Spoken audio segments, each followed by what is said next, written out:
열왕기상 8장은 솔로몬이 성전을 다 건축하고 봉헌하는 봉헌식을 하고 있는 과정입니다. 거기서 앞서서 언약궤를 들여왔었죠. 언약궤를 다윗 성에 있었던 언약궤를 이제 새로 지은 솔로몬 성전에 들여왔고, 솔로몬은 앞서 연설을 하고 나서 이제 봉헌 기도를 하는 겁니다. 솔로몬의 기도가 들어있는 부분이에요. 솔로몬은 봉헌 기도를 하면서 7가지의 간구를 말씀드립니다. 구체적으로 두리뭉실하게 하는 것이 아니라 아주 구체적으로 7가지의 간구를 하나님 앞에 드리는 내용이 오늘 나오는 겁니다. 먼저 22절, 26절 내용에서는 주께서는 온 마음으로 주의 앞에서 행하는 종들에게 언약을 지키시고 은혜를 베푸시나이다, 이렇게 말씀하면서 하나님의 언약을 상기시키는, 하나님께 기도하면서 하나님께서 우리 이스라엘 백성에게 언약을 주셨고 또 다윗에게, 내 아버지 다윗에게 언약을 주셨는데 그 언약을 한번 상기시키는 내용으로 기도하는 겁니다. 그래서 주님 앞에서 말씀을 지키고 하나님의 뜻을 따라서 신실히 사는 자들에게 은혜를 베푸시는 하나님이심을 다시 한번 확인하면서 하나님 앞에 나아가는 겁니다. 신명기 7장 9절 말씀이 여기에 이제 반영이 되어 있는데, 신명기 7장 9절은 이렇게 기록되어 있죠. 그런즉 너는 알라, 오직 내 하나님 여호와는 하나님이시요 신실하신 하나님이시라. 그를 사랑하고 그의 계명을 지키는 자에게는 천대까지 그의 언약을 이행하시며 인애를 베푸신다, 이렇게 기록되어 있습니다. 하나님은 하나님을 사랑하고 하나님의 말씀을 지키려고 하고 하나님의 뜻대로 살려고 하는 자에게 한 1대, 2대, 3대가 아니라 1000대까지도 그 언약을 지키시는 분이시다 하는 거예요. 그만큼 신실하신 분이라는 거예요. 사람은 이렇게 할 수 없습니다. 사람은 그 약속을 까먹게 되어 있으나 하나님은 그렇지 않다는 거예요. 하나님께서는 신실하게 하나님이 지키신 언약을, 세우신 언약을 지키시는 분이다. 그리고는 27절부터 30절까지는 솔로몬은 기본적으로 하나님께서 이 성전에 과연 거하실 수 있는가에 대해서 얘기하는 건데, 무슨 말이냐면 하나님께서 어떻게 이 땅 위에서 거하실 수 있습니까? 심지어 솔로몬 자신이 지은 건축한 성전까지도 사실은 하나님을 모실 수 없다는 그런 원론적인 얘기를 하는 겁니다. 하나님을 사랑하는, 하나님의 백성들을 사랑하시는 하나님이 하나님의 자녀들에게 오시지만 하나님을 모시기에는 이 성전조차도 적합하지 않을 수 있다라는 것을 먼저 말씀을 드립니다.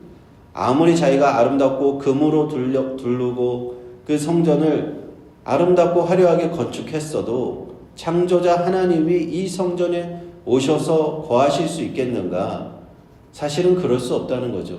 하나님이 이 온 만물을 주관하시고 지으신 분인데 여기 오셔서 거하신다는 것 자체가 말이 안 됩니다. 그러나 간구하는 것, 솔로몬이 간구하는 것은 무엇입니까? 그럼에도 불구하고 하나님이 이전에 주의 백성들이 와서 기도할 때 그 기도를 들어달라는 겁니다. 이 전을 중심으로, 하나님의 솔로몬의 성전을 중심으로 성도들이, 주의 백성들이 와서 기도할 때 그 기도를 들어달라고 하는 그런 간구를 드리는 겁니다. 하나님께서는 어떤 하나님이십니까? 지금까지 아브라함을 택하셔서, 이스라엘 백성을 택하셔서 오늘날까지 이스라엘 백성들을 인도하신 하나님은 자비롭고 은혜롭고 노하기를 더디하시고 그의 택하신 백성들을 자신들의 하나님의 백성을 삼으신 그 하나님입니다.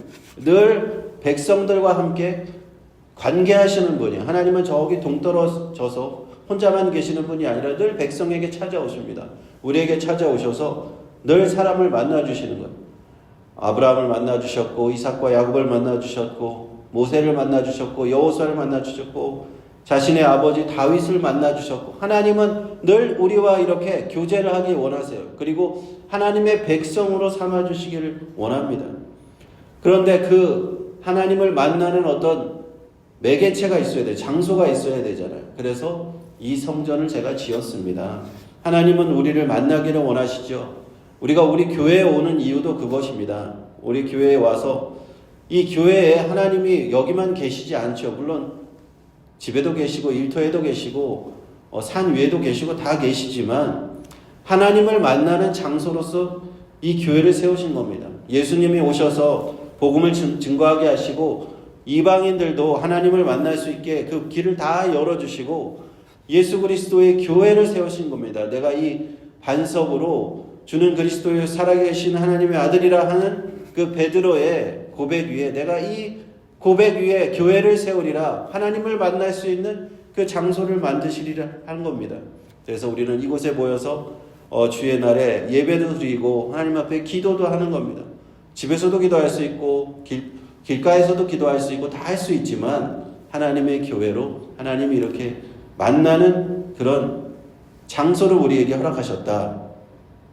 그러므로 솔로몬도 그러한 역할로 하나님 이 성전을 자신이 지은 성전에 거하실 수 없는 분인 거 잘 알지만은 그래도 이곳에서 와서 기도할 때 성도들을 백성들을 만나 주십시오 하고 간구합니다.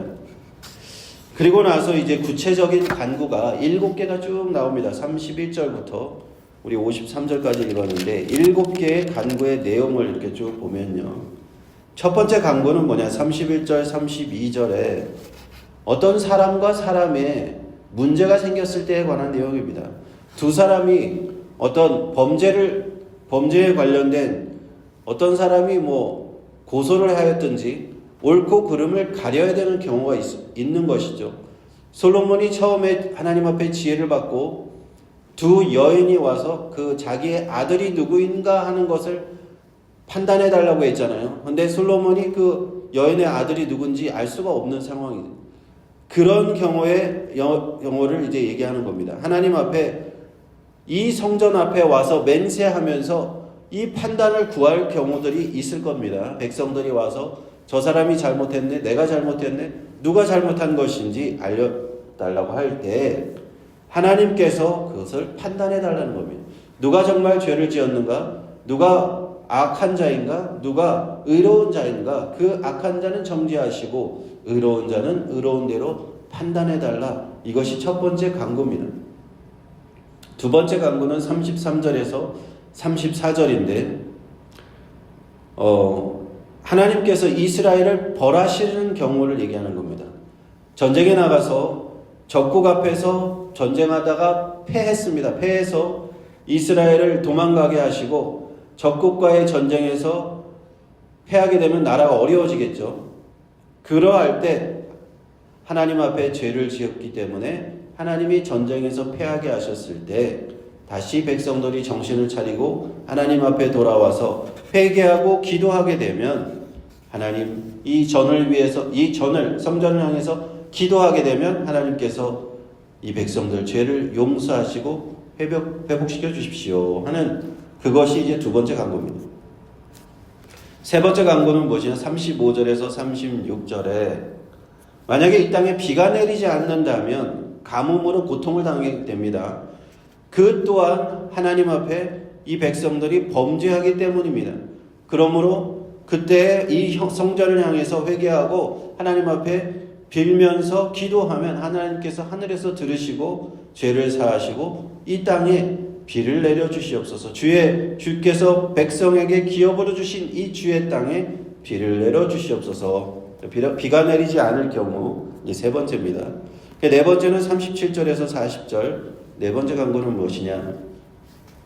만약 이 땅에 기근이나 전염병이나 메뚜기나 황충 같은 어떤 병충해의 피해를 입는 것이죠. 곡식을 이렇게 재배하는데 병충해가 입으면 곡식을 수확을 할 수 없잖아요. 또 전염병이 일었을 때 우리도 코로나19라는 전염병이 있었지 않습니까? 지금 현대에도 그런 전염병이 우리가 자유롭지가 않은데 만약에 하나님께서 이러한 질병을 내리셨을 때 백성들이 이 성전을 향해서 기도하게 되면 주님께서 들으시고 죄를 사하여 주시고 치료하여 주시고 회복시켜 달라 하는 것입니다. 그리고 이제 다섯 번째 간구는 무엇이냐? 41절에서 43절인데 놀랍게도 솔로몬은 이방인들을 향해서 위해서 간구합니다. 주의 이름을 위해서 먼 지방에서 온 이방인이라고 할지라도 이 성전에 와서 하나님 앞에 기도하게 되면 하나님께서 그 이방인의 기도도 들어달라는 놀라운 간구를 드리는 겁니다. 솔로몬이 이스라엘 백성들만 위해서 기도하는 게 아니었어요. 이 이스라엘의 성전을 세웠을 때 이 성전은 결국에는 이스라엘은 먼저는 이스라엘 백성들이 보아야 될 것이지만 결국에는 전 인류 하나님의 창조물인 피조물들인 전 인류의 모든 사람들이 다 와서 하나님을 만나는 그러한 매개체가 되기를 원합니다. 이 성전이 그러한 역할을 하기를 원합니다 하고 얘기하는 겁니다. 오늘날로 말하면 전도하기를 원한다는 거예요. 이방인들이 하나님을 모르잖아요. 이스라엘이 아닌 이방 백성들은 하나님을 모르는데 솔로몬의 성전에 와서 기도하면서 하나님을 만나게 해달라는 그런 놀라운 간구를 하는 겁니다. 그게 5번째였고 6번째는 무엇입니까? 44절에서 45절에 나오는데 전쟁을 하러 나갈 때는 얘기하는 겁니다. 전쟁을 하러. 백성들이 어떤 이유로 전쟁을 하러 나갈 때 그 전쟁터에서 또 하나님께 기도하고 성전을 향해서 또 간구하는 그 시간이 있을 겁니다. 그때 하나님께서 기도를 들어달라고 그리고 그 기도에 응답해달라고 하는 겁니다. 그리고 마지막 7번째 기도가 46절부터 51절까지 나오는 건데 7번째 간구입니다. 만일에 주님의 백성들이 하나님께 범죄하였습니다. 그래서 적국으로 포로로 잡혀간다면 어떻게 되는가? 그때 그들이 포로로 잡혀가서 고생하면서 나라를 잃고 자신의 이스라엘 나라를 잃고 포로로 잡혀가서 자신의 범죄를 깨닫고 회개한다면 그리고 하나님 앞에 온 마음으로 전심을 당해서 돌아와서 또 몸은 적국에 있을지라도 포로로 잡혀서 성전을 향해서 기도한다면 이렇게 됩니다. 사실 다니엘이 하루에 3번 기도했는데 이렇게 기도하는 겁니다. 자신이 잡혀간 적국에서 포로로 잡혀간 나라에서 이 예루살렘 성전을 향해서 창문을 열어놓고 하루에 3번 기도했다. 그렇게 포로로 잡혀간 적국에서 기도하면 하나님께서 불쌍히 여겨서 다시금 이 이스라엘 땅으로 돌아오게 해달라. 그렇게 기도하는 것이 간구하는 것인데요. 이것이 훗날 사실 그대로 이루어집니다. 북이스라엘은 아수르에 멸망하게 되고 남유다는 바벨론에게 멸망하게 되죠. 그래서 정말로 다 바벨론으로 포로로 잡혀갑니다. 거기서 다시 돌아오게 되는 그것의 어떤 예언적인 말씀이다라고 볼 수도 있습니다. 이렇게 솔로몬의 공원 기도는요 7가지 간구가 들어있습니다. 이 7가지 간구는 결국에는 모든 우리의 이스라엘 백성들의 문제는 하나님 앞에 나와서 해결되어야 된다라는 것을 나타내는 겁니다. 첫 번째, 사람과 사람과의 어떤 갈등의 문제, 범죄나 다툼이나 갈등이 있을 때 하나님 앞에 나와서 해결하게 해달라. 전쟁이 났을 때, 국가적인 재난이 일어났을 때, 비가 오지 않았을 때, 자연재해가 일어났을 때죠. 또 질병이 일어나고 전염병이 일어났을 때, 또 하나님의 알지 못하는 이방인들 하나님께 전도해야 되는 그런 일들이 생겼을 때, 그리고 하나님의 백성들이 적국과 싸워야 될 때, 또 포로로 잡혀간 이스라엘이 다시 돌아와야 될 때, 그때 모든 경우 솔로몬은 얘기하는 건 무엇이냐? 하나님의 전을 향해서 이스라엘 백성들이 기도하고 그 문제를 풀어야 된다는 것을 말씀하는 것 같습니다. 우리도 예수 믿는 우리 하나님의 백성들도요, 우리 인생의 모든 문제가 있을 때 하나님 앞에 이것을 가지고 나와야 되는 줄로 믿습니다. 하나님 앞에 갖고 나와서 해결해야 돼요. 다른 방법으로 사람의 문제가 있다고 내가 내 방식으로 해결하려고 하지 말고, 우리 인생의 인류의 모든 문제는 다 하나님 앞에 나오면 해결이 되는 겁니다. 왜 그렇습니까? 하나님이 창조주시고 하나님이 이 모든 문제를 해결하실 수 있는 분이기 때문에 그렇습니다. 사람과 문제도, 국가적인 문제도, 이 자연재해, 전염병, 코로나 이런 모든 문제, 그리고 우리가 영적인 전쟁터에서 우리 전쟁에 관한 내용이 쭉 나오는데, 그러니까 날마다 영적인 전쟁을 하고 있는데 이 모든 문제의 해결책도 하나님 앞에 나올 때 해결이 되는 줄로 믿습니다. 예수 믿는 하나님의 백성들은요, 그러므로 우리가 내가 문제가 생겼다 그러면은 늘 하나님 앞에 이 문제를 가지고 나와서 솔로몬처럼 간구하시기를 축원합니다. 7가지 문제를 가지고 얘기를 했죠. 우리 하나님의 자녀들 솔로몬처럼 하나님 저에게 이러한 문제가 있습니다.